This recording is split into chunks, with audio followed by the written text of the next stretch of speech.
Bonjour à tous. Aujourd'hui, petit topo sur le respect de la dignité et de l'intimité des patients.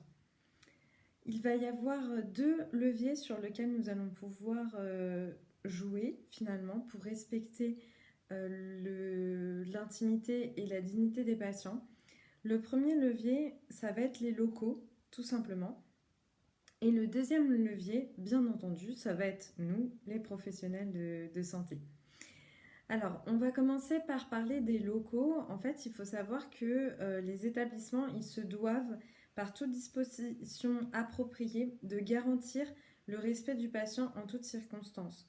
Donc, concrètement, qu'est-ce que ça veut dire? Ça veut dire que si on a des chambres qui sont à plusieurs lits, l'hôpital se doit de fournir des paravents, des rideaux qui vont permettre en fait de garantir l'intimité des patients.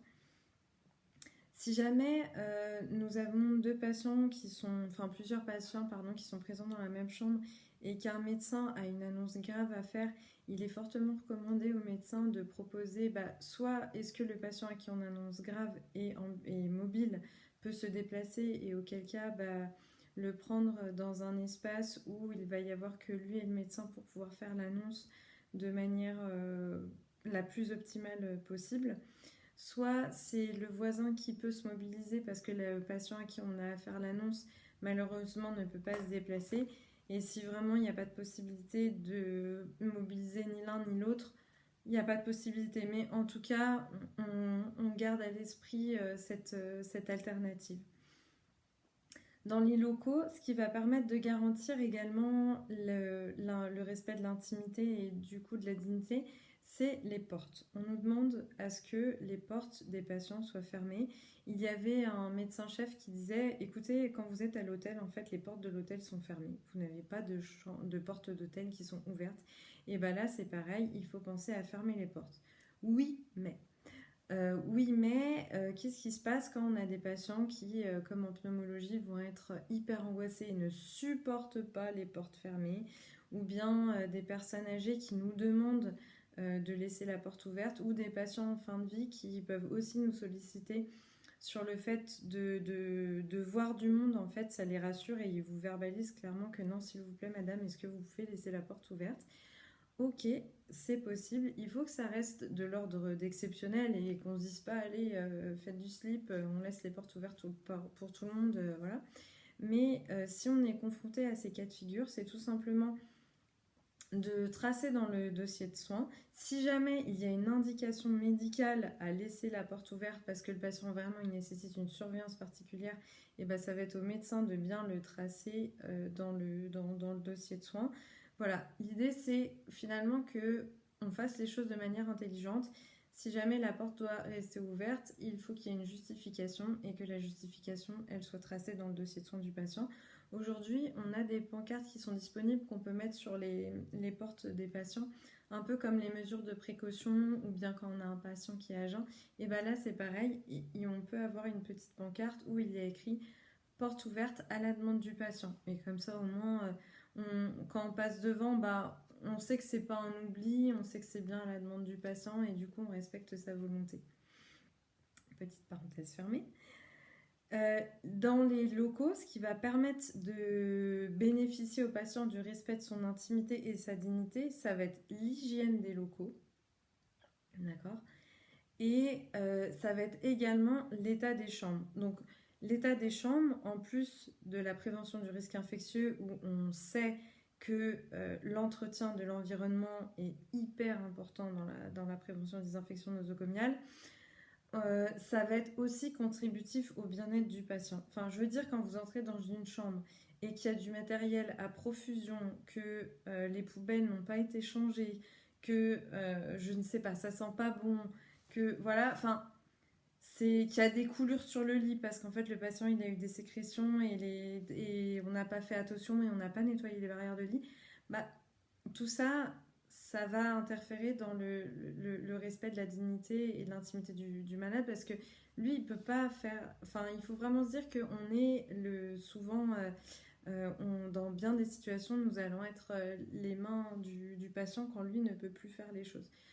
Et vous constaterez de vous-même, et vous l'avez déjà certainement constaté, que Lorsque par exemple on fait un gros pansement complexe ou qu'on a fait une toilette et qu'après on prend le temps vraiment de tout bien redisposer, que l'environnement du patient est nickel, souvent il va vous dire un très grand merci parce que il a vu qu'on avait, en plus de s'être occupé de lui, bah, on avait pris cette attention particulière pour le restant de l'environnement. Donc ça c'est vraiment quelque chose qui est hyper attention et hyper important, pardon, et auquel il faut que nous soyons tous très attentifs. La deuxième partie de ce topo concerne les professionnels, nous bien entendu, qui sommes acteurs dans le respect de la dignité et de l'intimité des patients. Donc ça rejoint finalement le topo que j'ai fait sur la bientraitance / la maltraitance. Le patient, il ne va pas souffrir de gestes, d'attitudes ou de propos qui vont être inappropriés de la part d'un professionnel de santé. On va avoir une vigilance toute particulière sur le fait de ne pas infantiliser les patients, surtout pour les patients qui sont en situation de handicap ou les personnes âgées qui sont vulnérables. Et donc, si on fait miroir inverse, cela veut dire qu'on va être dans le respect de la volonté du patient, qu'on va le traiter avec égard, qu'on va le traiter avec bientraitance, qu'on va avoir une vigilance toute particulière dans la qualité d'accueil et la qualité de la prise en charge du patient. Voilà, il faut savoir que les patients, ils peuvent exprimer leur mécontentement par différents biais dans le secteur hospitalier. Soit ils peuvent saisir la comité des usagers, donc c'est la CDU, soit ils peuvent contacter le médecin-chef ou le médecin responsable pour échanger directement avec lui, soit ils peuvent carrément écrire au directeur de l'établissement de soins ou solliciter une rencontre avec un médiateur médical si cela existe. Voilà, ça, c'est des informations que vous pouvez trouver sur l'HAS si jamais il y a un mécontentement au niveau de sa prise en charge. Voilà, c'était une petite parenthèse que je voulais vous partager. Voilà, les deux principaux leviers. Alors, je me suis pas beaucoup étendue parce que finalement, ça rejoint vraiment le topo sur la bientraitance et sur la maltraitance qu'on a fait ensemble. C'était juste de repréciser certaines choses, bah, notamment pour les portes fermées, pour l'hygiène des locaux, parce que c'est quelque chose qu'on ne pense pas forcément à dire. Sur certaines situations, voilà, d'être vraiment dans la plus grande des précisions. Soyons tous très attentifs au respect de l'intimité et de la dignité des patients parce que voilà, ça nous arrivera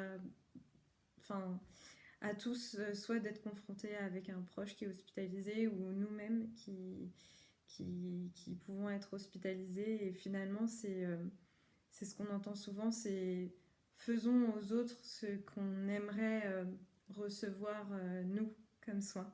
Voilà le petit message clé de ce soir. Je vous remercie d'avoir regardé cette vidéo. Je vous dis à très bientôt pour un prochain topo. Comme toujours, n'hésitez pas si vous avez des questions, des interrogations, des choses que vous souhaitez que je précise ou des thématiques que vous souhaiteriez que j'aborde. Je vous souhaite une très belle journée ou une très belle soirée. À bientôt. Ciao!